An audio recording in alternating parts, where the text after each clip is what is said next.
Hello and welcome to personal finance bulletin money time. मैं हूं आपके साथ मीनू शर्मा। मैं आपको बताऊंगी आपकी जेब और जिंदगी पर असर डालने वाली पर्सनल फाइनेंस, बिजनेस और पॉलिसी से जुड़ी तमाम बड़ी खबरें। इसके अलावा इस बुलेटिन में हम आपको देंगे 1 फरवरी को पेश होने वाले देश के आम बजट की एक बड़ी अपडेट। तो चलिए देर किस बात की, फटाफट शुरू करते हैं इस बुलेटिन में खबरों का सिलसिला। कैश ट्रांजैक्शन को लेकर इनकम टैक्स डिपार्टमेंट ने सख्त प्रावधान लागू किए हैं, जिसमें 20,000 रुपए से ज्यादा के लोन या डिपॉजिट को कैश में रिसीव करने, एक दिन में 2 लाख या उससे ज्यादा नकद प्राप्त करने और व्यावसायिक खर्चों में 10,000 रुपए से ज्यादा की कैश पेमेंट करने पर रोक लगा दी है। इसके साथ ही अगर आपने पिछले 3 सालों का इनकम टैक्स रिटर्न फाइल नहीं किया है तो आपको 20 लाख रुपए से ज्यादा की कैश ट्रांजैक्शन पर 2% का TDS और 1 करोड़ से ज्यादा की ट्रांजैक्शन पर 5% का TDS भी भरना होगा। इन प्रावधानों का उल्लंघन करने पर ट्रांजैक्शन की 100% वैल्यू तक पेनल्टी आपको देनी पड़ सकती है। बता दें कि आयकर विभाग ने ये कदम कैश ट्रांजैक्शंस पर रोक लगाने के उद्देश्य से किया है। साल 2024 भारतीय बाजारों के लिए रिटर्न के हिसाब से मिला जुला साल रहा, लेकिन निवेशकों का भरोसा बाजार पर अभी भी बना हुआ है। ये बात हमें पता चलती है डीमैट अकाउंट्स की संख्या में आने वाली तेजी से। दरअसल साल 2024 में कुल 4.6 करोड़ नए डीमैट अकाउंट खुले और इस तरह देश में कुल डीमैट खातों की संख्या बढ़कर 18.5 यानी 18.5 करोड़ पहुंच गई। कोविड-19 के बाद से ही डीमैट अकाउंट्स की संख्या में शानदार तेजी देखने को मिल रही है। बता दें कि 2019 में देश में कुल डीमैट खातों की संख्या 3.93 करोड़ थी, यानी पिछले 5 सालों में तकरीबन 400% की ग्रोथ दर्ज की गई। इसके पीछे का जो मेन वजह है, जो मेन जड़ है इसके पीछे, वो डीमैट अकाउंट खोलने का प्रोसेस काफ़ी आसान हो जाना है, स्मार्टफोन की बढ़ती रीच और भारतीय बाजारों की बेहतरीन रिटर्न है। आपको बता दें कि इन्हीं सब की वजह से बड़ी संख्या में निवेशक शेयर मार्केट की तरफ आकर्षित भी हो रहे हैं।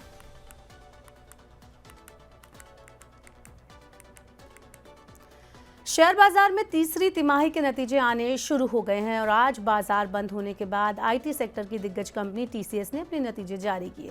Q3 नतीजों में कंपनी ने 12,380 करोड़ का नेट प्रॉफिट दर्ज किया, जो कि सालाना आधार पर 4% की तेजी को दिखाता है। वहीं कंपनी का रेवेन्यू 63,973 करोड़ का रहा। बता दें कि कंपनी का रेवेन्यू उम्मीदों के मुताबिक फ्लैट ही रहा। हालांकि नतीजों में चौंकाने वाली बात थी कि कंपनी का डिविडेंड। बता दें कि TCS ने 76 रुपए का डिविडेंड अनाउंस किया, जिसमें 66 का स्पेशल डिविडेंड और 10 रुपए का सामान्य डिविडेंड शामिल है। अब देखना यह होगा कि बाजार इस पर क्या प्रतिक्रिया देता है। आज का दिन भारतीय शेयर बाजार के लिए निराशा भरा ही रहा। सेंसेक्स में जहां 528 अंकों की गिरावट दर्ज की गई, वहीं निफ्टी भी 162 अंकों की गिरावट के साथ बंद हुआ। फॉरेन इंस्टीट्यूशनल निवेशकों के आउटफ्लो के बीच HDFC बैंक, TCS और रिलायंस जैसी दिग्गज कंपनियों में बिकवाली के कारण ये गिरावट के अंदर दर्ज किए गए। साथ ही चीन में इन्फ्लेशन के आंकड़ों ने भी बाजार के सेंटिमेंट्स को काफी बिगाड़ा। सेंसेक्स 78,000 के अपने महत्वपूर्ण सपोर्ट से नीचे खिसक कर 77,620 पर बंद हुआ। वहीं निफ्टी ने 23,526 पर क्लोजिंग दी। आज के दिन Nestle, Hindustan Unilever, Mahindra and Mahindra, Kotak Mahindra Bank, Asian Paint और भारतीय एयरटेल टॉप गेनर्स बने। वहीं Tata Steel, Zomato, Larsen and Toubro, Tata Motors, Adani Ports, Tata Consultancy Services, HDFC Bank और NTPC टॉप लूजर्स की लिस्ट में शामिल रहे।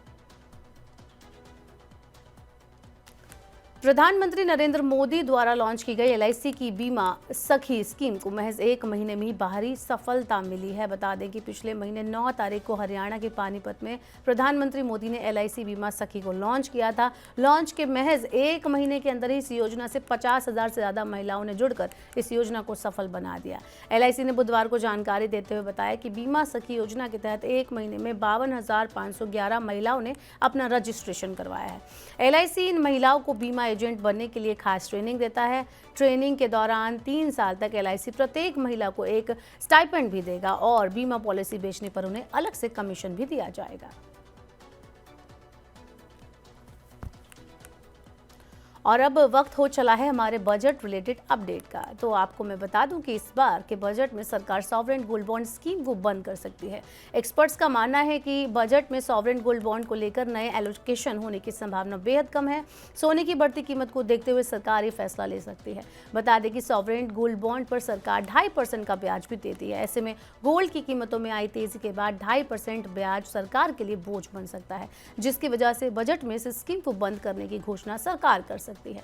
बता दें कि पिछले 3-4 सालों में सोने के भाव में आई तेजी के कारण सॉवरेन गोल्ड बॉन्ड स्कीम जो है वो निवेशकों को 2 गुना से भी ज्यादा रिटर्न दे रही है।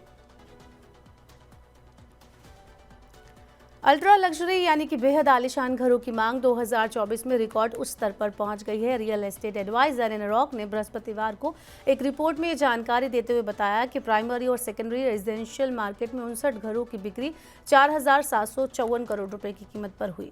बता दें कि अल्ट्रा लग्जरी या अत्याधुनिक सुविधाओं वाले घरों की कीमत 40 करोड़ रुपए से ज्यादा होती है। इस आंकड़ों से तो ये पता चलता है कि बढ़ती कीमतों के बाद भी आलीशान घरों की बिक्री में 2024 में तेजी जारी रही। एनरॉक की ये रिपोर्ट देश के 7 प्रमुख शहरों दिल्ली एनसीआर, मुंबई महानगर क्षेत्र, बेंगलुरु, हैदराबाद, पुणे, चेन्नई और कोलकाता पर आधारित है।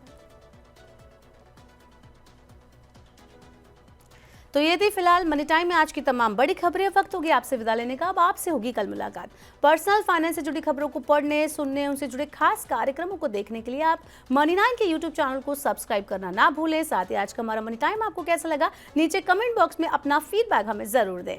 फिलहाल के लिए इस बुलेटिन में इतना ही। बने रहिए मनी 9 के साथ। नमस्कार, शुभ रात्रि।